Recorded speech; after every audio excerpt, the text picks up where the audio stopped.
Ayan na isang mapagpalang araw po sa ating lahat mga idol at mga kababayan. Patuloy po nating pag-uusapan ito hong patungkol sa barangay at sangguniang kabataan eleksyon. So marami po ang nagsasabi, lalong-lalo na doon sa comment section, na ang gusto po nila ituloy na itong December 1, 2025 barangay at sangguniang kabataan eleksyon at wag nang dapat na ipagpaliban pa. Wag na dapat na ipuspon mga idol at mga bayan.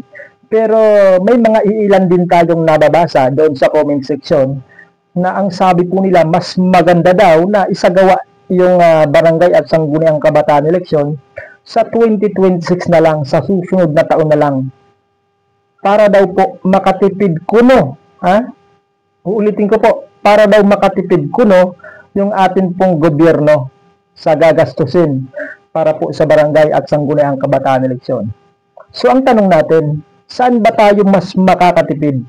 Dito po sa BSKE 2025 o dito po sa BSKE 2026? So kahapon po napanood natin si Chairman George Garcia, yung chairman po ng COMELEC. Napanood natin po siya doon sa Kongreso. Na pinag-uusapan po doon din pong budget para po sa barangay at sangguniang kabataan eleksyon. So ito po yung kanyang mga sinabi.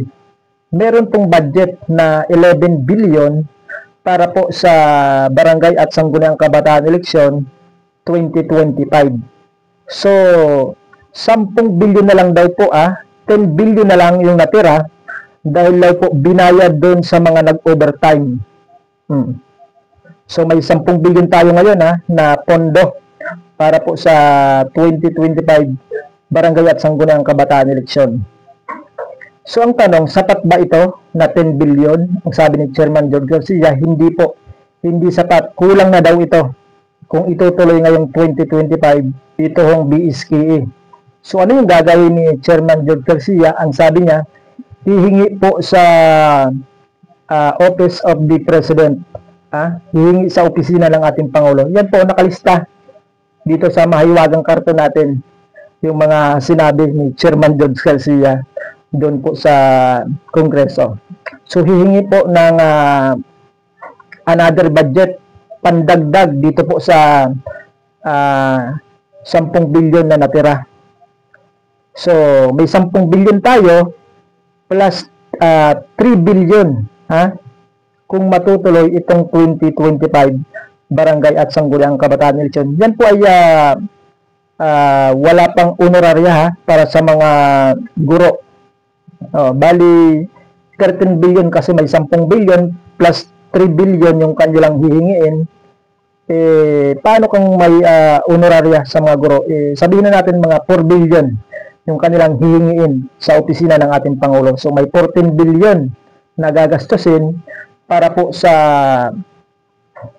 manual barangay at sangguniang kabataan eleksyon ngayong 2025. 14 billion po So kung sa 2026 naman isagawa yung barangay at sangguniang kabataan eleksyon, magkano kaya yung magagastos? So ito po yung kanyang sinabi Kung sa 2026 ng Nobyembre isagawa yun pong barangay at sangguniang kabataan eleksyon, hihingi po sila ng karagdagang 6 billion plus 6 billion 10 billion plus 6 billion is equivalent to 16 billion mga idol at mga bayan.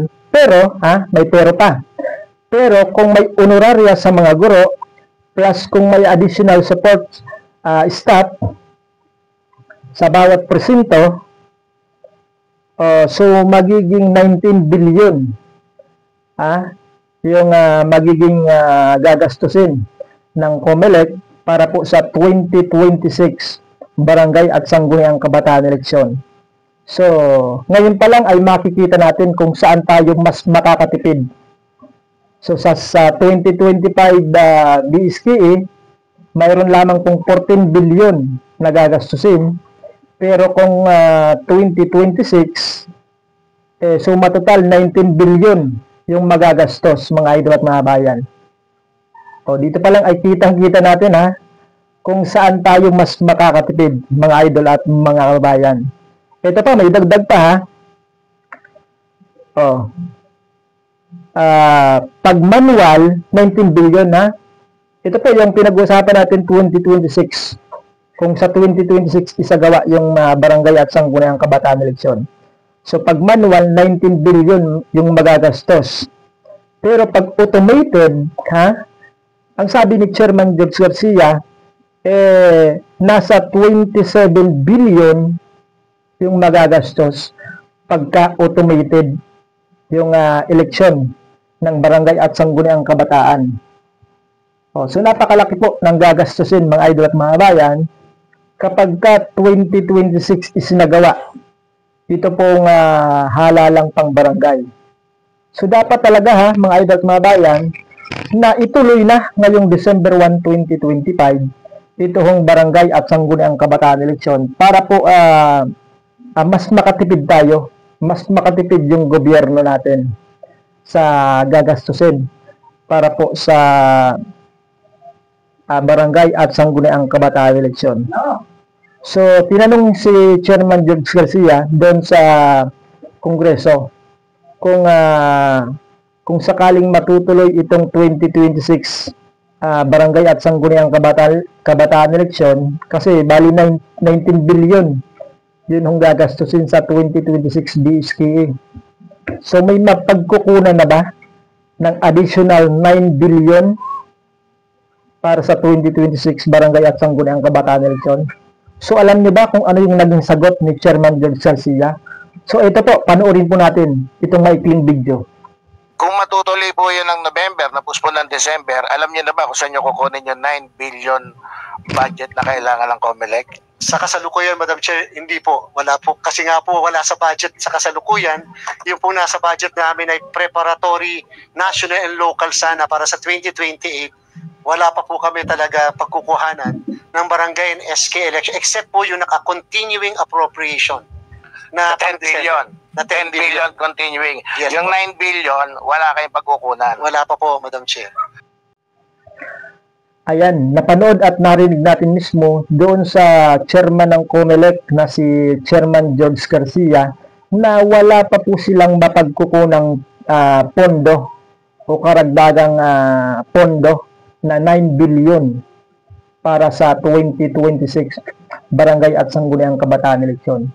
So, mas mainam talaga mga idol at mga bayan na ituloy na itong December 1, 2025 barangay at sangguniang kabataan eleksyon para mas makatipid tayo, mas makatipid yung ating pong gobyerno kasi nasa 4 million na lang yung idadagdag ng opisina ng ating Pangulo kumpara kung 2026 yung gagawin yung eleksyon, 9 billion pa. 9 billion pa. Malaki pa yung idadagdag ng ating pong gobyerno para po sa pondo ng COMELEC dito po sa barangay at sangguniang kabataan eleksyon. Kaya mas makakatipid po tayo kung itutuloy na ngayong December 1, 2025 yun pong halalang pambarangay. Pero hanggang sa mga oras nito mga idol at mga bayan hindi po rin po 100% na matutuloy sa November 2026 yun pong halalang pambarangay sapagkat meron pa pong mga nag-question, meron pa pong humaharang dito po sa RA 12232. So ngayon ay aabangan natin kung ano po yung mga magiging komento. Kasi pinagko-komenta po ng Supreme Court, yung COMELEC, yung Senado, yung Kongreso, yung Executive Secretary, doon po sa petisyon na inihain ni Atty. Romulo Macalintal para depensahan yung pong legalidad ng nasabing batas mga idol at mga bayan. So, Supreme Court pa rin po yung ating pong aantayin. Yung decision pa rin po ng Supreme Court yung ating pong aantayin mga idol at mga bayan para masabi natin na postpone talaga o tuloy itong December 1, 2025 barangay at sangguniang kabataan eleksyon. So, yan muna yung ating update mga idol at mga bayan Maraming salamat po sa inyong panonood.